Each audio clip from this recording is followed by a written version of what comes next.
ಸಚಿವರು ಕೂಡ ಎಚ್ಚರಿಕೆ ಕೊಟ್ಟಿದ್ರು. ಈಗ ಬೆಂಗಳೂರಿನ 5 ನಗರ ಪಾಲಿಕೆ ವ್ಯಾಪ್ತಿಗಳಲ್ಲಿ ತೆರವು ಕಾರ್ಯಾಚರಣೆ ನಡೆಯುತ್ತೆ. ಇಂದು ಕೂಡ ತೆರವು ಕಾರ್ಯಾಚರಣೆಯನ್ನು ನಡೆಸಲಿದ್ದಾರೆ ಜಿಪಿ ಅಧಿಕಾರಿಗಳು. ಮೆಜೆಸ್ಟಿಕ್ ಸುತ್ತಮುತ್ತ ಪ್ರಮುಖ ರಸ್ತೆಗಳ ಫುಟ್ಪಾತ್ ತೆರವಾಗುತ್ತೆ. ಇವತ್ತು ಫುಟ್ಪಾತ್ ತೆರವು ಕಾರ್ಯಾಚರಣೆಯನ್ನ ಮುಂದುವರಿಸ್ತಾ ಇದ್ದಾರೆ ಅಧಿಕಾರಿಗಳು. ಬೆಂಗಳೂರಿನ 5 ನಗರ ಪಾಲಿಕೆ ವ್ಯಾಪ್ತಿಗಳಲ್ಲಿ ತೆರವು ಕಾರ್ಯಾಚರಣೆ ಮಾಡಬೇಕು ಅಂತ ಹೇಳಿ ಈ ಒಂದು ಆಪರೇಷನ್ ಆರಂಭ ಮಾಡಿಕೊಂಡಿರುವಂತಹ ಜಿಬಿ ಅಧಿಕಾರಿಗಳು. ಇವತ್ತು ಬಹಳ ಹಾಟ್ಸ್ಪಾಟ್ ಬೆಂಗಳೂರಿನಲ್ಲಿ ಮೆಜೆಸ್ಟಿಕ್ ಸುತ್ತಮುತ್ತ ಪ್ರಮುಖ ರಸ್ತೆಗಳ ಫುಟ್ಪಾತ್ ತೆರವಾಗುತ್ತೆ. ಹಾಗಾಗಿ ಇವತ್ತು ಏನೆಲ್ಲ ಆಗುತ್ತೆ ಅನ್ನುವಂಥದ್ದು ನಿಜವಾಗ್ಲೂ ಕೂಡ ಬಹಳ ಕುತೂಹಲ ಇದೆ. ಮೆಜೆಸ್ಟಿಕ್ ಅಂತಂದ್ರೆ ಈಗಾಗಲೇ ಅದ್ರ ಬಗ್ಗೆ ಹೇಳುವಂತ ಅವಶ್ಯಕತೆ ಇಲ್ಲ. ದಿನನಿತ್ಯ ಸಾವಿರಾರು ಜನ ಓಡಾಡುವಂತ ಒಂದು ಸ್ಪಾಟ್ ಇದು. ಅದರಲ್ಲೂ ಕೂಡ ಮೆಜೆಸ್ಟಿಕ್ನಲ್ಲಿ ಹೆಜ್ಜೆಗೂ ಕೂಡ ನಿಮಗೆ ಸಣ್ಣ ಪುಟ್ಟ ಅಂಗಡಿಗಳು ಸಿಗುತ್ತೆ, ಅಥವಾ ಫುಟ್ಪಾತ್ಗಳಲ್ಲಿ ವಾಹನಗಳನ್ನ ಪಾರ್ಕಿಂಗ್ ಮಾಡೋದು, ಹೂವು ಹಣ್ಣು ತರಕಾರಿ ಬಟ್ಟೆಗಳು ಸಣ್ಣ ಪುಟ್ಟ ಅಂಗಡಿಗಳು ಇದೆಲ್ಲವೂ ಕೂಡ ಮೆಜೆಸ್ಟಿಕ್ ಅಲ್ಲಿ ಇದ್ದೇ ಇರುತ್ತೆ. ಈಗ ಅಂತ ಭಾಗಗಳಲ್ಲಿ ಇವರು ತೆರವು ಕಾರ್ಯಾಚರಣೆ ಮಾಡ್ತಾರೆ ಅಂತಂದ್ರೆ ನಿಜವಾಗ್ಲೂ ಇವರಿಗೆಲ್ಲ ನೋಟಿಸ್ ಕೊಟ್ಟಿದ್ದಾರೆ ಜಿಬಿ ಅಧಿಕಾರಿಗಳು ಅಥವಾ ನೋಟಿಸ್ ಹೋಗಿಲ್ವಾ? ಹೀಗೆ ಹಲವು ಪ್ರಶ್ನೆಗಳು ಹುಟ್ಟುತ್ತಾ ಇದೆ. ಇದಕ್ಕೆ ಬಹಳಷ್ಟು ವಿರೋಧ ಕೂಡ ವ್ಯಕ್ತ ಆಗ್ತಾ ಇದೆ. ಸಾರ್ವಜನಿಕರು ಒಳ್ಳೆ ಕೆಲಸ ಆಯ್ತು ಬಿಡಿ, ನಮಗೂ ಓಡಾಟಕ್ಕೆ ಈಸಿ ಆಗುತ್ತೆ ಅಂತ ಹೇಳಿ ಅದನ್ನ ಸಮರ್ಥಿಸ್ಕೊಳ್ತಾ ಇದ್ರೆ, ಮತ್ತೊಂದು ಕಡೆ ಈ ಬೀದಿ ವ್ಯಾಪಾರಸ್ಥರು ಪಾಪ ಈಗ ಬೀದಿಗೆ ಅವರ ಬದುಕು ಬಂದಿದೆ. ಮತ್ತಷ್ಟು ಡೀಟೇಲ್ಸ್ ಕೊಡ್ತಾರೆ ನಮ್ಮ ಪ್ರತಿನಿಧಿ ವಿನೂತ. ಈಗ ಮೆಜೆಸ್ಟಿಕ್ ಅಲ್ಲಿ ಇವತ್ತು ಕೂಡ ಒತ್ತುವರಿ ತೆರವು ಕಾರ್ಯಾಚರಣೆ ನಡೆಯುತ್ತಂತೆ. ಹಾಗಾಗಿ ನಿನ್ನೆ ಅಷ್ಟೇ ಬಹಳಷ್ಟು ಹೈ ಡ್ರಾಮಾ ಆಗಿದೆ. ಆಲ್ಮೋಸ್ಟ್ ಸಣ್ಣ ಪುಟ್ಟ ವ್ಯಾಪಾರಿಗಳ ಬದುಕು ಇವಾಗ ಬೀದಿಗೆ ಬಿದ್ದಿರುವಂತದ್ದು. ಇವತ್ತು ಯಾವ್ಯಾವ ಭಾಗಗಳಲ್ಲಿ ಏನೆಲ್ಲ ಆಗ್ಬೋದು?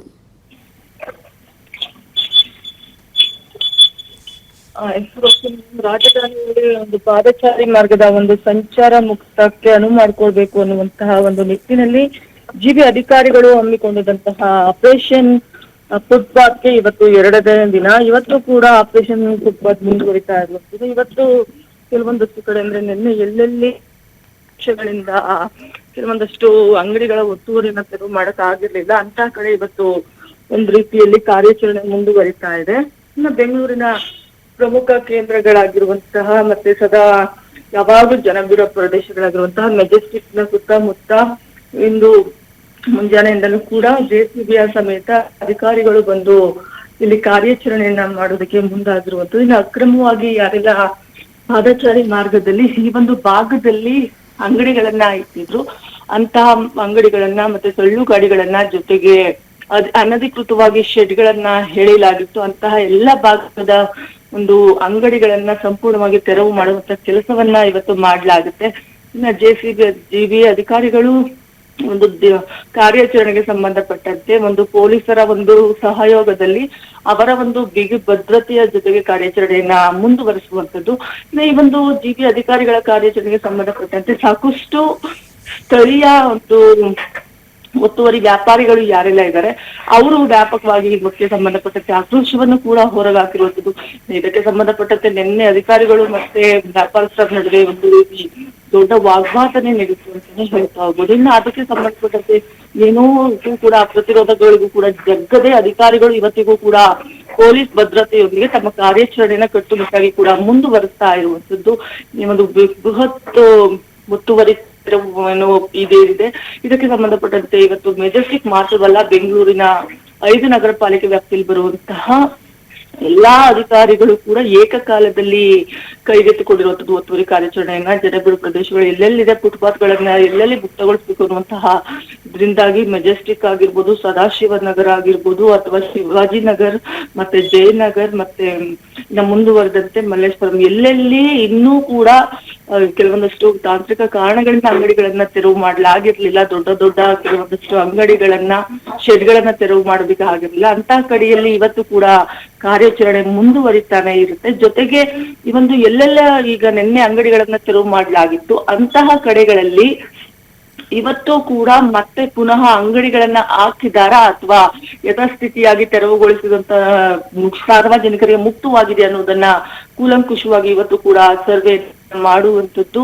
ಇನ್ನು ಇವತ್ತಿನ ವಿಶೇಷ ಕಾರ್ಯಾಚರಣೆಗೆ ಸಂಬಂಧಪಟ್ಟಂತೆ ನಾವು ನೋಡೋದಾದ್ರೆ ಪ್ರಮುಖವಾಗಿ ಇವತ್ತು ಕೇಂದ್ರ ಪಾಲಿಕೆಯಲ್ಲಿ 16 ಸ್ಥಳಗಳನ್ನ ಇಲ್ಲಿ ಗುರುತನ್ನ ಮಾಡಲಾಗಿರುವುದು. ಮೆಜೆಸ್ಟಿಕ್, ಗಾಂಧಿನಗರ ಸೇರಿದಂತೆ ಶಿವಾಜಿನಗರ, ಚಿಕ್ಕಪೇಟೆ ವ್ಯಾಪ್ತಿಯಲ್ಲಿ 4 ವಾಣಿಜ್ಯ ರಸ್ತೆಗಳನ್ನ ಇಲ್ಲಿ ಐಡೆಂಟಿಫೈ ಮಾಡಲಾಗಿದೆ. ಇನ್ನು ಚಾಮರಾಜಪೇಟೆಗೆ ಸೇರಿದಂತೆ 2 ಪ್ರಮುಖ ರಸ್ತೆಗಳನ್ನ, ಇಂದಿರಾ ನಗರದ ಪೂರ್ವ ವಲಯಕ್ಕೆ ಸೇರಿದಾದ್ರೆ MG ರಸ್ತೆ, ಟ್ರಿನಿಟಿ ಜಂಕ್ಷನ್ ಈ ರೀತಿಯ ಒಂದು ಮಾರ್ಗಗಳನ್ನ ಆಯ್ಕೆ ಮಾಡಿಕೊಂಡಿರುವಂತದ್ದು. ಇನ್ನು ಇಂದಿರಾ ನಗರದ 100 ಅಡಿ ರಸ್ತೆಗಳಲ್ಲೂ ಕೂಡ ಇನ್ನು ಫ್ಲೈಓವರ್ ಇತ್ತು ದಮ್ಲೂರು, ಇಲ್ಲಿ ಮತ್ತಿನ ಒಂದು 100 ಅಡಿ ರಸ್ತೆ ಮಾರ್ಗದವರೆಗೂ ಕೂಡ ಇವತ್ತು ಫುಟ್ಪಾತ್ ಪಾದಚಾರಿ ಕಾರ್ಯ ಆರಂಭವಾಗುತ್ತೆ.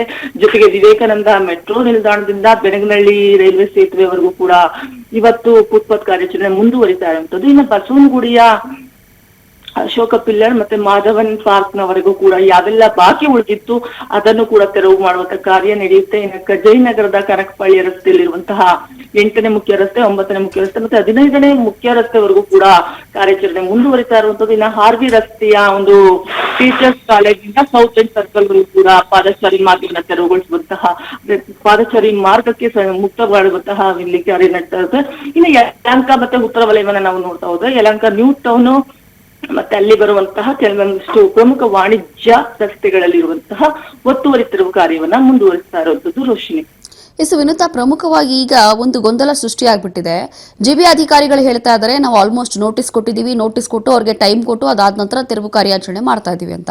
ಆದ್ರೆ ನಿನ್ನೇನು ಗಮನಿಸ್ತಾ ಇದ್ವಿ, ಬಹಳಷ್ಟು ಭಾಗಗಳಲ್ಲಿ ಅಲ್ಲಿ ವ್ಯಾಪಾರಸ್ಥರು ಹೇಳ್ತಾ ಇರುವಂತದ್ದು ದಿಢೀರಾಗಿ ಬಂದ್ರು, ಎಲ್ಲವೂ ಕೂಡ ಹೊಡೆದಾಕ್ಬಿಟ್ರು, ಯಾವ ನೋಟಿಸ್ ಕೊಟ್ಟಿಲ್ಲ, ಯಾವ ಇನ್ಫಾರ್ಮೇಶನ್ ಕೂಡ ಮಾಡಿಲ್ಲ ಅಂತ. ಇದು ಎಷ್ಟು ಮಟ್ಟಿಗೆ ಸತ್ಯ, ಯಾಕೆ ಈ ರೀತಿಯಾಗಿ ನಿರ್ಲಕ್ಷ್ಯ ಆಗ್ತಿದೆ ಅಂತ? ಖಂಡಿತ ರೋಶಿನಿ, ಯಾಕಂದ್ರೆ ಇದು ಇವತ್ತಿನ ಪ್ರಕ್ರಿಯೆ ಅಲ್ಲ, 1 ತಿಂಗಳ ಹಿಂದೆಯಿಂದ ನಿರಂತರವಾಗಿ ನಡೀತಿದ್ದಂತಹ ಪ್ರಕ್ರಿಯೆ ಇದಾಗಿದೆ. ನಿನ್ನೆವರೆಗೂ ಕೂಡ ಗಡುವನ್ನ ಕೊಡಲಾಗಿತ್ತು, ಜೂನ್ 30ರವರೆಗೂ ಕೂಡ ಗಡುವನ್ನ ಕೊಡಲಾಗಿತ್ತು. ಮೊದಲು ಇದು 1 ತಿಂಗಳ ಹಿಂದೆ ಏನು ನಮ್ಮ ಕೃಷ್ಣ ಬೈರೇಗೌಡ ಅಧಿಕಾರವನ್ನು ಸ್ವೀಕರಿಸಿದ ನಂತರದಲ್ಲಿ ಮೊದಲು ಅವರು ಕೈಗೆತ್ತಿಕೊಂಡಂತ ಕೆಲಸ ಇದು. ಸಾರ್ವಜನಿಕರಿಗೆ ರಸ್ತೆಯನ್ನ ಮುಕ್ತಗೊಳಿಸಬೇಕು ಅನ್ನುವಂತ ನಿಟ್ಟಿನಲ್ಲಿ ಅಧಿಕಾರಿಗಳಿಗೆ ಒಂದು ಖಡಕ್ ಸೂಚನೆಯನ್ನ ನೀಡಿರ್ತಾರೆ. ಅಂದ್ರೆ ಎಲ್ಲೆಲ್ಲಿ ಈ ರೀತಿ ಅಕ್ರಮವಾಗಿ ಪಾದಚಾರಿ ಮಾರ್ಗವನ್ನ ನಡೆಸ್ತಾ ಇದ್ದಾರೆ, ಪಾದಚಾರಿ ಮಾರ್ಗವನ್ನ ಅಕ್ರಮ ಮಾಡಿದ್ದಾರೆ, ಎಲ್ಲೆಲ್ಲಿ ವ್ಯಾಪಾರವನ್ನ ವಹಿವಾಟುಗಳನ್ನ ರಸ್ತೆ ಬದಿಯಲ್ಲಿ ಮಾಡ್ತಾ ಇದ್ದಾರೆ ಅಂತವನ್ನ ನಿಗಾ ಇಡಬೇಕು. ಜೊತೆಗೆ ಅವರಿಗೆ ಹೋಗಿ ಒಂದು ಅಭಿಯಾನವನ್ನ ಮಾಡ್ಬೇಕು ಅನ್ನುವಂತ ನಿಟ್ಟಿನಲ್ಲಿ 1 ತಿಂಗಳ ಹಿಂದೆಯಿಂದಲೂ ಕೂಡ ಏನು ಫುಟ್ಪಾತ್ ಅಭಿಯಾನ, ಜಾಗೃತಿ ಅಭಿಯಾನ ಅನ್ನೋದನ್ನ ಮಾಡಿರುವಂತದ್ದು. ಆ ಜಾಗೃತಿ ಅಭಿಯಾನವನ್ನ ಮಾಡಿದ ಬಳಿಕ ಎಲ್ಲ ಒಂದು ಅಭಿಯಾನದ ಸಂದರ್ಭದಲ್ಲಿ ಏನೆಲ್ಲ ಮಾಡಲಾಗಿದೆ ಅಂತಂದ್ರೆ, ಅಲ್ಲಿ ಯಾರೆಲ್ಲ ಸ್ಥಳೀಯ ಫುಟ್ಪಾತ್ ವ್ಯಾಪಾರಿಗಳು ಈ ರೀತಿ ಇದ್ರು ಅವರೆಲ್ಲರಿಗೂ ಕೂಡ ತಾವೇ ತೆರವು ಮಾಡ್ಬೇಕು ಅನ್ನುವಂತಹ ಒಂದು ಮನವಿಯನ್ನ ಎಲ್ಲ ಅಧಿಕಾರಿಗಳು ಖುದ್ದಾಗಿ ಕೃಷ್ಣ ಬೈರೇಗೌಡ ಅವರು ಕೂಡ ಭೇಟಿ ಮಾಡಿ ಕೆಲವೊಂದಷ್ಟು ಏರಿಯಾಗಳಿಗೆ ಮೀಟ್ ಆಗಿದ್ದು ಕೂಡ ಇದೆ. ಈ ರೀತಿ ಭೇಟಿ ಮಾಡಿ ಅವರಲ್ಲಿ ಜಾಗೃತಿ ಕೂಡ ಮೂಡಿಸಿದ್ದಾರೆ.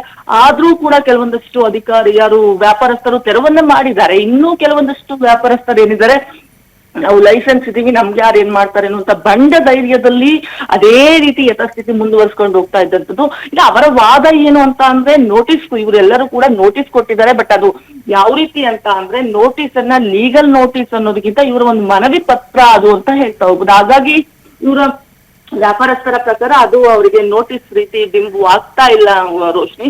ಯಾಕಂದ್ರೆ ಇವ್ರು ಒಂದ್ ರೀತಿ ಇಲ್ಲಿ ಮೊದಲು 1 ತಿಂಗಳು ಏನು ಅಭಿಯಾನದ ಕಾರ್ಯಕ್ರಮ ಇತ್ತು ಅಂತ ಟೈಮ್ ಅಲ್ಲಿ ಎಲ್ಲವನ್ನು ಕೂಡ ಅವರಿಗೆ ಮನವರಿಕೆ ಮಾಡುವಂತ ಪ್ರಯತ್ನ ಆಗಿತ್ತು. ಜೊತೆಗೆ ಇದಾದ ನಂತರದಲ್ಲಿ ಯಾರು ಕೂಡ ಜಗ್ಗದ ಕಾರಣಕ್ಕೆ ಅವರು ನೋಟಿಸ್ ಅನ್ನು ಕೂಡ ಕೆಲವೊಂದು 15 ದಿನಗಳ ಹಿಂದೆ ನೋಟಿಸ್ ಕೂಡ ಇಶ್ಯೂ ಮಾಡಿದ್ದಿದೆ. ಆ ಒಂದು ಅದಕ್ಕೆ ಸಂಬಂಧಪಟ್ಟಂತೆ ನಿನ್ನೆ ಪ್ರತ್ಯಕ್ಷ ವರದಿ ನೀಡುವಾಗ ನನ್ನ ಗಮನಕ್ಕೂ ಕೂಡ ಬಂದಿದ್ದಿದೆ. ಅಜ್ಜಿ ಅಥವಾ ಕೆಲವೊಂದಷ್ಟು ಜನ ಹೇಳಿದ್ದಿದೆ ನನಗೆ, ನಾನು ಕೂಡ ಅದು ಪ್ರಶ್ನೆ ಮಾಡಿದಾಗ ನೋಟಿಸ್ ಅನ್ನ ಕೆಲವೊಂದಷ್ಟು ಪೇಪರ್ ಗಳನ್ನ ಕೊಟ್ಟಿದ್ದಾರಮ್ಮ ಅಂತ ಹೇಳಿದ್ರು. ಬಟ್ ಆ ಪೇಪರ್ ನೋಟಿಸ್ ಅನ್ನುವಂತ ಮನವರಿಕೆ ಅವರಿಗೆ ಆಗಿಲ್ಲ ಅಷ್ಟೇ. ಹಾಗಾಗಿ ಇಲ್ಲಿ ಏಕಾಏಕಿ ಯಾವುದೇ ರೀತಿಯ ತೆರವು ಕಾರ್ಯಾಚರಣೆ ಆಗಿಲ್ಲ. ಬದಲಾಗಿ ಅವ್ರೇನು ಪ್ರೊಸೀಜರ್ ಪ್ರಕಾರ ಮಾಡ್ಬೇಕಾಗುತ್ತೆ ಅದೇ ರೀತಿ ಮುಂದುವರೆದಿದ್ದಾರೆ. ಆದ್ರೆ ಇವರ ಒಂದು ಬೇಸರದ ಸಂಗತಿ ಏನು ಅಂತ ಅಂದ್ರೆ, ನನಗೆ ಪರ್ಯಾಯವಾಗಿ ಯಾವುದೇ ಮಾರ್ಗವನ್ನ, ಪರ್ಯಾಯವಾದ ಸ್ಥಳಗಳನ್ನ ಗುರುತಿಸದೆ ನಮ್ಮನ್ನ ತೆರವು ಮಾಡ್ತಾ ಇರೋದು ಎಷ್ಟರ ಮಟ್ಟಿಗೆ ಸರಿ ಅನ್ನುವಂತ ಕಾರಣದಿಂದ ಅಧಿಕಾರಿಗಳ ಜೊತೆಗೆ ವಾಗ್ವಾದ ಇಳಿದಂತಹ ಘಟನೆಗಳು ನಡೆದಿದ್ದು Roshini. Yes, thank you Vinutha, ನಿಮ್ಮೆಲ್ಲ ಡೀಟೇಲ್ಸ್ಗಾಗಿ.